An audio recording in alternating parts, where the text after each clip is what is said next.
लेकर हाजिर हमारे खास पेशकश बजट 2019, जिसमें हम ये चर्चा करेंगे कि आखिर जो आज बजट पेश किया गया है उस बजट में किसके लिए क्या कुछ खास रहा है, कौन कौन सी सहूलियात फराहम की गई है और कौन कौन सी चीजों के अंदर टैक्स के अंदर तब्दीलियां की गई है या नहीं की गई है। तमाम चीजों का एनालिसिस होगा और साथ में जानने की भी हम कोशिश करेंगे कि आखिर मोदी हुकूमत 2.0 के इस पहले बजट के अंदर जो बजट पेश किया गया है वो क्या लोगों के लिए अच्छा है और मोदी हुकूमत के अंदर जो आने वाला वक्त है उसमें क्या क्या चीजें इसके अंदर इंप्लीमेंट की जाएगी, ये भी जानने की हम कोशिश करेंगे। लेकिन उससे पहले आपको ये बता दें कि वजीर आजम मोदी ने इसको कैसा बताया है, जरा पहले उनको सुन लेते हैं।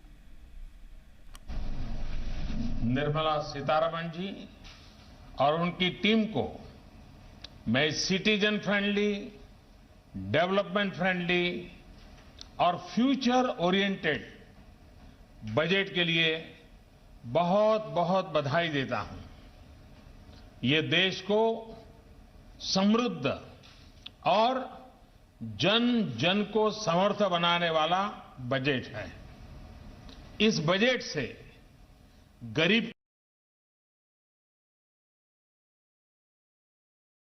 मिलेगा। इस बजट के माध्यम से मध्यम वर्ग को प्रगति मिलेगी, विकास की रफ्तार को गति मिलेगी। इस बजट से टैक्स व्यवस्था का सरलीकरण होगा, इंफ्रास्ट्रक्चर का आधुनिकीकरण होगा। ये बजट उद्यम और उद्यमियों को मजबूत बनाएगा, देश के विकास में महिलाओं की भागीदारी को और बढ़ाएगा। ये बजट शिक्षा को बेहतर बनाएगा, आर्टिफिशियल इंटेलिजेंस और स्पेस रिसर्च के लाभ को लोगों के बीच पहुंचाएगा। इस बजट में आर्थिक जगत के रिफॉर्म भी हैं, आम नागरिक के लिए ईज ऑफ लिविंग भी है और साथ ही गांव और गरीब का कल्याण भी है।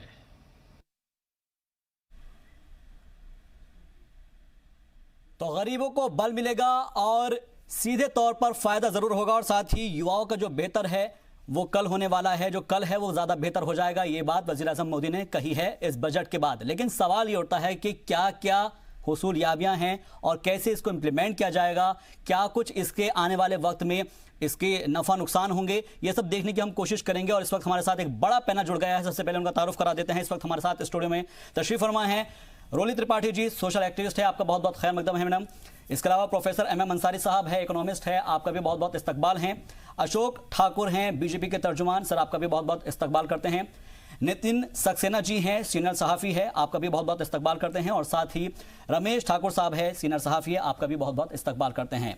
क्योंकि लगातार जी सलाम पर इसके ऊपर कोशिश ये की जा रही है कि जो बजट आया है उससे किसको क्या मिला है, युवाओं को क्या मिला है और ख्वातीन को क्या मिला है, इसके अलावा अक़लियतों को क्या मिला है, ये तमाम चीज़ें हम जानने की कोशिश करेंगे। और सबसे पहले मैं यहाँ पर आना चाहूँगा, यहाँ पर जो हमारे साथ प्रोफेसर MM अंसारी साहब बैठे हैं, इकोनॉमिस्ट है और उन्होंने बाकायदा तौर पर इसको देखा होगा कि आखिर ये जो बजट आया है उसके अंदर क्या कुछ निकल कर आया। सर सबसे पहले मैं आपका रिएक्शन जानना चाहूँगा अंसारी साहब कि आउट ऑफ 10 आप कितने मार्क्स देंगे इस बजट को? 6 जी, 6 मार्क्स आप देंगे, किस बनिस्बत पर? इसलिए कि जैसा प्राइम मिनिस्टर साहब ने कहा कि ये फ्यूचर ओरिएंटेड तो है जी, और इसमें कुछ स्कीम्स का और पॉलिसीज़ का जिक्र है, लेकिन ये जिक्र नहीं है कि आखिर वो हमारे पास रिसोर्सेज कहाँ से आएंगे और किस तरह से ये हमारा जो डेवलपमेंट ट्रैजेक्टरी है वो किस तरह से आगे बढ़ाई जाएगी। मैं ये बताना चाहूँगा कि पिछले 5 सालों में हमारी ग्रोथ रेट इकॉनमी की लगातार गिरती जा रही है और उसके बरक्स इस बजट पे कोशिश ये की गई है कि हमारा जो ग्रोथ रेट होगा वो 7% होगा और इसके बाद 8% होगा, और ताकि ये हम अगले 5 सालों में हमारी जीडीपी जो है वो डबल हो जाएगी। तो कहने का मेरा मतलब ये है कि ये जो एक फ्यूचर ओरिएंटेशन दिया गया है बड़ी अच्छी बात है, लेकिन इसको आगे बढ़ाने के लिए जो रिसोर्सेज का जो जिक्र है कि हमारे पास कहाँ से पैसे आएंगे, कुछ जिक्र है जिसकी तफसील में हम लोग बाद में आएंगे। हमें नज़र आता है कि शायद इसमें कोई ऐसी कोशिश नहीं की गई है कि हमारे पास इतना रिसोर्स जनरेशन हो, एक बात। दूसरी ये कि टेक्नोलॉजिकल ट्रांसफॉर्मेशन हो। थर्ड, जो हमारी जो स्किल डेवलपमेंट की जो डेफिशिएंसीज हैं उसको हम कहाँ से कैसे पूरा करेंगे। तीसरी बात ये कि हमारे यहाँ जो हेल्थ सेक्टर है, एजुकेशन सेक्टर की तरफ, वो भी बड़ा मरा पड़ा हुआ है और उसके ऊपर जो इसलिए कि हेल्थ का एक बहुत बड़ा इम्पैक्ट होता है हमारी एफिशिएंसी पे, हमारी वर्कफोर्स पे, तो वो भी मैं समझता हूँ कि बहुत ज़्यादा कुछ किया नहीं गया। लेकिन एक बात बताना मैं चाहूँगा यहाँ पे जल्दी से, जिसका पहले पैनल पे जिक्र नहीं आया, वो ये कि इकोनॉमिक ग्रोथ जो है तभी हो पाती है जब हमारा एक्सपोर्ट जनरेशन होता है। और ये देखा गया कि 2007-8 में जब हमारी 8 to 9% इकोनॉमिक ग्रोथ थी, तो उसके पीछे जो सबसे बड़ी वजह ये थी कि 24-25% हमारा एक्सपोर्ट जो जा रहा था। आज की सिचुएशन है वो बहुत ही ऑलमोस्ट 50% पे आ गया है, डंप हो गया है। और दूसरी तरफ ये कि इस वक्त अमेरिका एंड चाइना की ट्रेड वार है और इंडिया और अमेरिका का जो ट्रेड वार है जिसमें कि टैरिफ वगैरह पे काफ़ी मसले हैं और ईरान के ऊपर जो तमाम पाबंदियां लगी हैं, तो मुझे ये दिखाई दे रहा है कि एक तो हमारी अपनी माशियत जो है इस वक्त कमज़ोर है और मैन्युफैक्चरिंग सेक्टर जो है काफ़ी दबा पड़ा है, उसको बूस्ट करने की ज़रूरत है। और दूसरी तरफ हम देख रहे हैं कि हमारी competitiveness in the world economy जो है हमारी बड़ी ख़राब है। इसलिए नहीं कि हमारी अपनी इंटरनल इकॉनमी गड़बड़ है, बल्कि बाहर हम देख रहे हैं कि इसका असर काफ़ी होगा। इसके साथ साथ हमने ये देखा कि प्राइवेट इन्वेस्टमेंट को बढ़ाने के लिए जो हमारी जो कोशिश है वो सिर्फ एक ये हुआ है कि 5 लाख तक जो इनकम है वो टैक्सेबल नहीं होगी। तो इसका मतलब ये है कि कुछ रिसोर्सेज प्राइवेट हैंड में होंगे जिससे मैन्युफैक्चरिंग सेक्टर की जो परचेज और वो हो सकती है उसमें थोड़ी सी जान आ सकती है, लेकिन ये सिर्फ काफ़ी नहीं है। तो मेरा कहने का मतलब ये कि जो प्राइम मिनिस्टर साहब ने कहा कि हमारा जो फ्यूचर ओरिएंटेड है वो तो बहुत अच्छी बात है और इसमें कोई शक नहीं कि इसमें ये इंडिकेशन है, लेकिन हमारी एक्सपोर्ट ग्रोथ कैसे होगी? बिल्कुल, एक्सपोर्ट ग्रोथ के ऊपर आपने सवाल उठाया है कि एक्सपोर्ट ग्रोथ कैसे होगी। ठीक है, इसके ऊपर मैं आऊंगा, लेकिन रोली त्रिपाठी जी, क्योंकि हम देख पा रहे हैं कि वजीर आजम ने इसमें कहा है कि गरीबों को बल मिलेगा और युवाओं का बेहतर कल होगा, लेकिन सवाल ये उठता है कि 2022 तक को सभी को घर देने की बात कही जा रही है। इस वक्त हमारा 2019 चल रहा है और ये भी देखा हमने कि पिछले मुद्दतकार में कितने लोगों को घर मिला है और आने वाले वक्त में कितने घर बन पाएंगे। क्या जो चीजें इस बजट में की गई है उसके ऊपर इम्प्लीमेंटेशन कर देना वाकई में बेहतर हो पाएगा उससे, और क्या उसको मुकम्मल तरीके से कर पाएंगे? देखिए, ये बहुत ही अनिश्चितता वाला क्वेश्चन आपने पूछा है, जिसका पुराना भी हमारे पास कोई आंकड़ा बहुत पक्का नहीं है। और मैं एक बात बोलना चाहूंगी कि जो हमारा जो बजट है ये बहुत ही शॉर्ट टर्म लग रहा है मुझे, it's not a long term. क्योंकि अगर हम बिजनेस को बढ़ावा दे रहे हैं, स्टार्टअप इंडिया को बढ़ावा दे रहे हैं, तो सबसे पहले तो हमें, अगर हम चाइना को अपना रोल मॉडल नहीं मानते हुए भी कहीं ना कहीं कुछ ना कुछ चीजें हैं जिसकी तरफ हम अट्रैक्ट हैं चाइना की पॉलिसीज को लेके, कि वो इतने कम पैसे में कैसे मैन्युफैक्चर कर पा रहे हैं चीजें। तो उसके पीछे बहुत सारे पॉइंट्स हैं जिसकी वजह से एक चाइना इतने कम पैसे में हमारे यहाँ चीजें डिलीवर कर पा रहा है और हम खरीद पा रहे हैं। Manufacturing cost why is less in China. उसके पीछे उनका बहुत लॉन्ग टर्म प्लान था। उन्होंने पूरी एक ऐसी जगह सारी चीजें बनाई हैं। उन्होंने यहाँ पे हमारा इतना, अगर if you are there in any part of the country, तो वी प्रेफर कि हम अच्छी शहरों में जाके ही हमें उसके बारे में सारी सुख सुविधाएं मिलेंगी। पर चाइना का ऐसा नहीं है। चाइना ने एक जगह उन्होंने सारी पॉलिसीज उसी, जैसे अगर if you belong to certain place तो आपको वहां पे मेडिकल चीजें आपको मुहैया कराई जाएंगी, आपको सारे बेनिफिट्स मिलेंगे, आपको बेसिकली आपका कहना है कि इंफ्रास्ट्रक्चर ऐसा खड़ा कर दिया गया है कि इंसान को वहीं पर जॉब्स मिल रही है, वहीं पर उसको सब कुछ प्रोवाइड हो रहा है। अपने आप को एक जगह से दूसरी जगह जो रीलोकेशन में उन्होंने बहुत कम ध्यान दिया है, उन्होंने रीलोकेशन नहीं करा है चाइना में। चाइना में एक, जैसे आप कोई एक जगह में रहते हैं, छोटे से छोटे, अगर आप गांव में भी रहते तो उस गांव के आसपास के ही स्ट्रक्चर को इतना स्ट्रांग और सुदृढ़ बना दिया है कि आपको मेडिकल भी, आप कहीं बाहर जाओगे तो आपको मेडिकल सुविधा आपको उसी जगह पे, अगर आप कहीं बाहर जाओगे तो वो सुविधाएं आप नहीं मिलेंगी। आपके स्कूल में आपके बच्चे की सुविधा, आपके स्कूल की हेल्थ इशू और जितनी भी चीजें, वो सारी चीजें आपको उसी जगह मुहैया कराई जाएंगी जहां पे आपकी पैदाइशी हक है। तो इस चीज को कंसिडर करते हुए ये जो हमें जो देखना है, यानी कि इस चीज के ऊपर हमें जोर देना होगा कि लोकलाइट्स को ज्यादा ज्यादा तवज्जो देनी होगी कि वो वहां की चीजों को बहुत ज्यादा नहीं ध्यान देना होगा, तो ये लॉन्ग टर्म होगा। और इससे हमें, मुझे लगता है हर एरिया जो हम कहते हैं इक्वालिटी, और इंडिया का हर एक जगह प्रॉपर, बिल्कुल, और उसकी वजह से जो पलायन होता है शायद वो भी रुक जाएगा। ठीक है सर, मैडम मैं आपके पास आऊंगा। रमेश ठाकुर जी, सीनियर सहाफी हैं आप, इस बजट को किस नजरिए से देख रहे हैं? क्योंकि हमने उबूरी बजट देखा था, जो अंतरिम बजट था, उसमें और इसमें क्या कुछ चेंजेस हो पाया है? देखिए, बजट अभी आया, इसको पॉजिटिव के रूप में हमें लेना चाहिए, क्योंकि अगर हम मोदी सरकार की 5 साल पिछले की अगर बात करें तो जो 6 बजट जो पेश किए गए हैं, तो उसमें क्या होता था, हर बजट में गाय गोबर गंगा पे जिक्र होता था। जिक्र होने के बाद में क्या होता था, उसका जो पैसा आता था वो सही इस्तेमाल नहीं होता था। लेकिन ये बजट ऐसा आया है जिनमें ये चीजें नदारत है।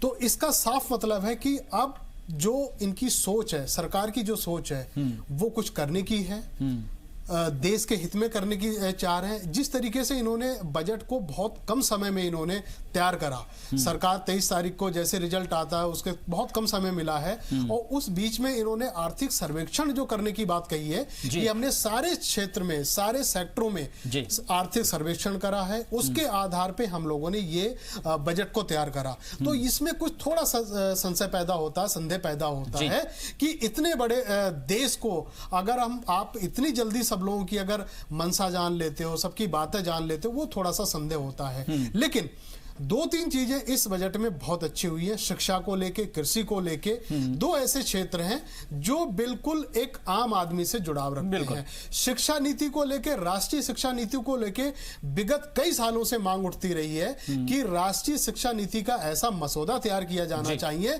जिसमें समानता हो, एक पब्लिक स्कूल में पढ़ने वाले बच्चे के लिए, एक सरकारी पाठशाला में पढ़ने वाले बच्चे के लिए, और एक मदरसे में तालीम लेने वाले मुस्लिम बच्चे के लिए भी, तीनों के लिए शिक्षा का जो प्रारूप है वो एक जैसा होना चाहिए। कमोबेश इस बजट में वैसा ही खाका इन्होंने खींचने की कोशिश करी। फिर बात आ जाती कृषि में। कृषि में कुछ चीजें ऐसी है, एमएसपी को लेकर आपने अभी पिछले सेगमेंट में हम लोगों ने बात करा, जो आप समर्थन मूल्य एक जो जारी करते हो, वो समर्थन मूल्य एक पूरा का पूरा एक किसान के पास नहीं पहुंच पाता है जब वो अपनी फसलों को बेचता है। उस बीच में जो विसंगतियां हैं उन पे आप लोगों ने फोकस नहीं करा।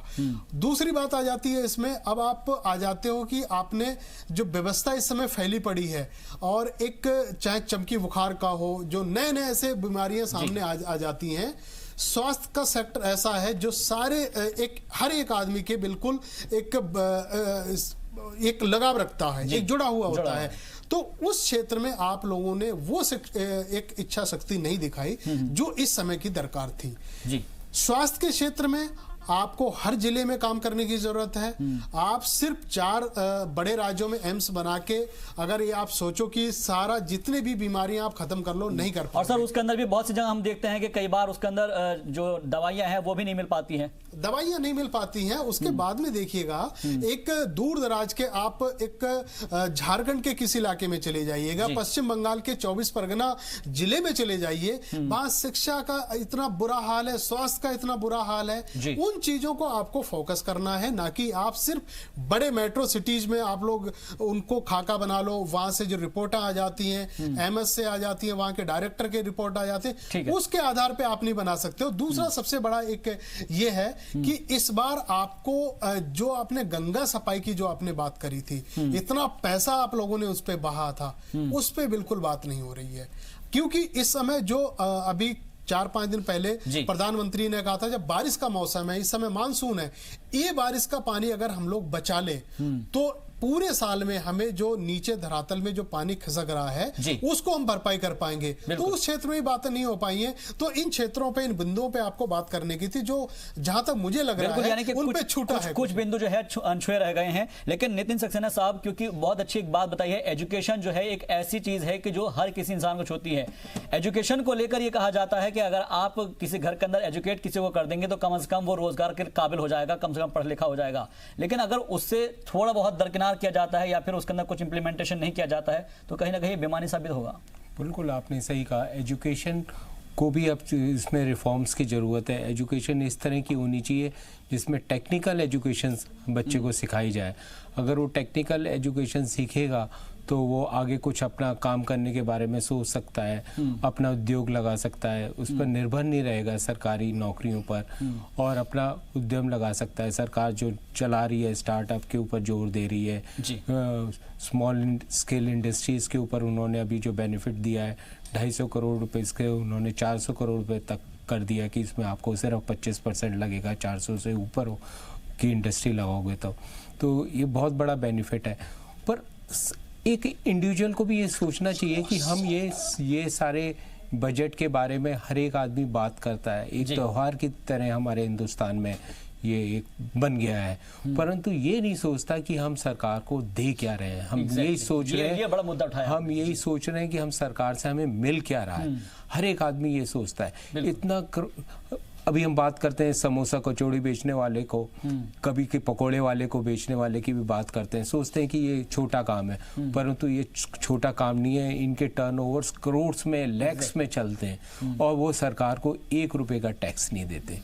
तो ये सारी बेईमानी जो हमारे हिंदुस्तानियों में है, इसको दूर करना चाहिए। अगर हम प्रॉपरली टैक्स दें, सिर्फ हम एक ही मालूम पड़ा है कि हम सिर्फ 4 या 6%, पहले तो 3% था, ये सरकार ने इसको 6 या 7% पर लिया है, डबल फिगर कर दिया अपने 5 साल में। ये डबल नहीं है, ट्रिपल 4 टाइम्स होना चाहिए। कम से कम 25-30% आदमी टैक्स दे, चाहे कुछ भी दे पर दे जरूर। ये नहीं सोचे कि हमें हर चीज फ्री मिलेगी। अगर आप फ्री मिलेगी तो सरकार काम कैसे करेगी, आपको सहूलियत कैसे देगी, सरकार कैसे चलेगी कैसे। अब किसी ने कहा कि सरकार के पास पैसा कहाँ से आएगा, बिल्कुल सही बात है, सरकार के पास पैसा कहाँ से आएगा ये सरकार कैसे बताए आपको। सरकार अब यही करने के लिए मजबूर हो रही है कि वो अब प्राइवेटाइजेशन का काम कर रही है, चाहे वो रेलवेज में हो, चाहे वो बैरंग पड़ी हुई जमीन हो, सरकारी जमीन हो, उसको बेचेगी, वहां से जो रेवेन्यू आएगी वो आपके वेलफेयर में लगाएगी। और क्या करे, सरकार के पास और कोई ऑल्टरनेटिव नहीं है। उस हालांकि पिछले 5 साल के अंदर हमने देखा है कि काफी ज्यादा टैक्स पेयर्स की तादाद बढ़ी है, वही तो वो वेलफेयर में जाएगी। एनपीएस भी कम हुए इस सरकार में, इतनी कठोर किया है कि एनपीएस भी काफी रिकवर हुए, जो कि पहले की सरकार में होता ही नहीं था। सोचते थे कि ठीक है जी पैसा ले लिया, अब तो हमारे घर का पैसा हो गया। अब हम आज भी लोगों की यही मानसिकता, ये मानसिकता बदलनी पड़ेगी कि उनको के ऊपर क्रिमिनल केस फाइल हो अगर वो जो सरकारी धन है अगर वो वापस नहीं दे रहे, चाहे वो मुद्रा लोन का हो, चाहे किसी भी तरह की स्कीम्स का हो। सरकार ने वेलफेयर स्कीम जरूर चलाई है, अगर उस स्कीम्स का भी हो तो ये ना सोचे कि ये फ्री का पैसा है, हम इसको वापस नहीं करेंगे। जो एक ईमानदार जो टैक्स पेयर है, जो आदमी जो टैक्स दे रहा है, वो सोचता है कि मैं एक तरह से ठगा जा रहा हूँ, मैं भी उसी सड़क पर चल रहा हूँ। और कहीं ना कहीं इंसान फिर परेशान हो जाता है कि भाई मैं टैक्स दे रहा हूँ और दूसरा कुछ नहीं मिल पा रहा, दूसरा आदमी कुछ नहीं दे रहा और उसके ऊपर कोई कार्रवाई भी नहीं हो रही। वो पैसे ले रहा है, आपका मुद्रा से पैसे ले रहा है, इधर उधर से पैसे ले रहा है और अपना फिर कंपनी को सिक बता देता है और वो कंपनी बंद कर देते हैं। तो ये चीज हो रही है और वो अमीर हो जाता है और उस पैसे को वो डाइवर्ट कर रहा है। आपने काफी अच्छा मुद्दा उठाया नितिन सक्सेना साहब, मैं इसके ऊपर बाद में फिर आऊंगा। लेकिन यहाँ पर बीजेपी की जानिब से अशोक ठाकुर साहब जुड़े हुए हैं, तर्जुमान हैं। सर, बहुत एक अहम बात यहाँ पर उठाई है अशोक ठाकुर साहब, क्योंकि रमेश जी ने, कि गाय गंगा गोबर से निकलकर अब ये बजट थोड़ा सा आया है। हालांकि इसको बजट नहीं बल्कि बही खाता कहा जा रहा है। कितना डिफरेंस मान रहे हैं पिछले बजट से इस बजट को आप? देखिए, मैं समझता हूँ कि पिछले बजट से और इस बजट की अगर तुलना करें तो पिछला बजट जो है वो अंतरिम बजट था जी, और ये पूर्ण बजट है। बिल्कुल। तो दोनों के बीच में अंतर तो होना ही है, लेकिन उसी बजट जो उसमें जो घोषणाएं थी उनको ही पूरा करने के लिए मैं समझता हूँ ये बजट है। बिल्कुल। तो उसमें एक कल्पना दी गई थी और उसमें कृषि क्षेत्र को तरजीह दी गई थी, तो उसी को आगे बढ़ाते हुए अब उसमें जो बड़े परिवर्तन लाने की जरूरत है जहाँ तो मैंने तो प्री बजट जो डिस्कशन था जी, उसमें ये बात कही थी और मैं अपेक्षा करता था और मुझे लगता है उसको सरकार ने जो उसको पूरा किया है। मैं ये समझता हूँ कि रियायतों से आगे बढ़कर या हम जिसको बोलते हैं कि राहत से आगे निकल कर जो है अब हमें देश को बनाने के लिए या देश की इंफ्रास्ट्रक्चर, जैसा अभी हमारी बहन कह रही थी कि चाइना ने इंफ्रास्ट्रक्चर डेवलप किया नीचे, इसलिए वो आज वो सब कर पा रहा है जो हमको है। तो अभी हमसे पहले अंसारी साहब ने एक बात उठाई ट्रेड वार की जी। मैं समझता हूँ ये ट्रेड वार हमारे लिए खराब भी हो सकती है और ये हमारे लिए अपॉर्चुनिटी भी हो सकती है जी। अब इस मौके को हम अगर भुनाना चाहें तो जो अमेरिका के साथ जो चाइना का ट्रेड वार चल रहा है उसके कारण बहुत बड़ा एक वैक्यूम बनने वाला है और ईरान के साथ भी बना है, तो हम उसका फायदा भी ले सकते हैं, पर उसके लिए हमारे पास वो इंफ्रास्ट्रक्चर होना चाहिए जो चाइना को कम्पीट कर सके, तभी हम वर्ल्ड मार्केट में जाकर जो है खड़े हो सकते हैं। जैसे खाद्य पदार्थों की बात करें, आज लोग कहते हैं कि ये जो गेहूं है, धान है या दालें हैं, इनकी कीमत देश सरकार तय करे। अब ग्लोबलाइजेशन का जमाना है, पूरा विश्व नजदीक आ रहा है। अब आप यहाँ हिंदुस्तान में बैठकर तय नहीं कर सकते किस चीज का रेट क्या होगा, कपास का रेट क्या होगा, ये वर्ल्ड लेवल पर तय होता है। तो अगर हम उसको compete करना चाहते हैं तब हमको यहाँ अपने उत्पादन जो है उसकी लागत पर कंसंट्रेट करना पड़ेगा, और उसके लिए हमारे को बहुत बड़ा निवेश चाहिए शोध में। जो रिसर्च जैसे एयर स्पेस में उन्होंने बात करी, मुझे लगता है एग्रीकल्चर में भी बहुत ज्यादा इन्वेस्टमेंट करनी पड़ेगी ताकि हम ज्यादा अच्छा जो है मार्केट को compete कर पाए। और जैसा अंसारी साहब ने कहा कि एक्सपोर्ट बढ़ेगा तो देश की ग्रोथ बढ़ेगी। तो अगर हम देश को समृद्ध बनाना चाहते हैं तो फिर हमको ये इस पर भी कंसंट्रेट करना पड़ेगा। मुझे पिछले दिनों में ध्यान है जो हमारा पोल्ट्री का क्षेत्र है उसने बहुत अच्छी ग्रोथ करी है, और उसकी ग्रोथ इस वजह से हुई कि यूरोप के मुकाबले हम जो है ज्यादा अच्छा अंडा, सस्ता अंडा और सस्ता मुर्गा जो है यहाँ पैदा कर रहे हैं। तो हम वर्ल्ड मार्केट को कैप्चर कर रहे हैं उससे। और मुझे उसमें एक बहुत बड़ा पीछे रहा कि विदेशी एनजीओ ने मिलकर यहाँ पोल्ट्री केज बैन लगाकर जो है उस इंडस्ट्री को कोशिश करी दबाने की। उसमें हम लोगों ने लड़ाई लड़ी और अंत में हम जीत गए। लेकिन मेरा कहना है कि ये बहुत सारे क्षेत्र ऐसे हैं जिन पर अपने को देश के अंदर ही नहीं, बाहर जो एक्सपोर्ट को ध्यान में रखकर या वर्ल्ड मार्केट को ध्यान में रखकर भी हमको तैयारियां करनी पड़ेगी। उसके लिए बहुत मजबूत इंफ्रास्ट्रक्चर चाहिए। सरकार ने उस दिशा में बात करी है। अब गोडाउन्स की बात थी, मैं अभी हम उत्पादन कर रहे हैं और हमारे किसानों ने कृष्णा करके दिखाया। हम दालों के उत्पादन में आत्मनिर्भर हो गए। 14 मिलियन टन दाल उत्पादन करने वाला देश आज 25 मिलियन टन दाल उत्पादन कर रहा है। इसका मतलब किसानों ने कृष्णा किया। लेकिन अब इतना उत्पादन बढ़ जाने के बाद वो एक साथ तो कंज्यूम होगा नहीं, तो उसके लिए उतना स्टोरेज भी चाहिए हमारे को। तो मुझे उम्मीद है कि लगभग 25 लाख करोड़ रुपए की आज जरूरत है अगर हम नीचे वेयर हाउसिंग सिस्टम को अगर मजबूत करना चाहते हैं और लॉजिस्टिक को मजबूत करना चाहते हैं, एग्रीकल्चर को मजबूत करने के लिए। 22,000 मार्केट की हमने डेवलप करने की बात करी थी, उनके लिए हमको पैसे की जरूरत है। उनको अपग्रेड करेंगे हम तो वहां पर जो है एक बहुत बड़ा व्यवस्था जो है उससे परिवर्तन होगी। किसान का स्ट्रेस जो है वो फसल बेचने के टाइम पर जो बनता है उसमें उसको काफी मदद मिलेगी, उसको दाम दिलवाने में। ई-नाम हमने शुरू किया था, वो अभी उसमें बहुत टेक्निकली हमारे को मजबूत होने की जरूरत है। अगर हम उसको थोड़ा और मजबूत करें टेक्निकली तो वो भी एक बड़ा एक माध्यम हो सकता है किसानों को उचित दाम दिलवाने का। तो जैसा हमने कहा कि हम किसान को मजबूत कर रहे हैं। व्यापारियों के लिए इस बजट में सरकार ने बहुत सोचा है, और विशेषकर जो लघु उद्योग की बात करी है, एमएसएमई की बात करी है, उनके लिए पैसे का प्रावधान ठीक है सर, मैं उसके ऊपर भी आऊंगा, व्यापारियों पर भी आऊंगा और जानने की हम कोशिश करेंगे कि व्यापारियों के लिए क्या कुछ सरकार की तरफ से राहत और रियायत दी गई है, जानने की हम कोशिश करेंगे। हमारे साथ तमाम पैनलिस्ट मौजूद है और उनसे तमाम समझने की हम कोशिश भी करेंगे कि आगे आने वाले वक्त में ख्वातीन के लिए जो जो चीजें लेकर आई गई है, जो स्कीम्स लेकर आई गई है, उससे वो कैसे फायदा उठा सकती है। और क्योंकि इस बार पार्लियामेंट में भी सबसे ज्यादा ख्वातीन पहुंची है, तो उम्मीद करते हैं कि ख्वातीन का जो रुतबा है वो पहले से बुलंद है, लेकिन उसके अंदर और भी इजाफा होगा।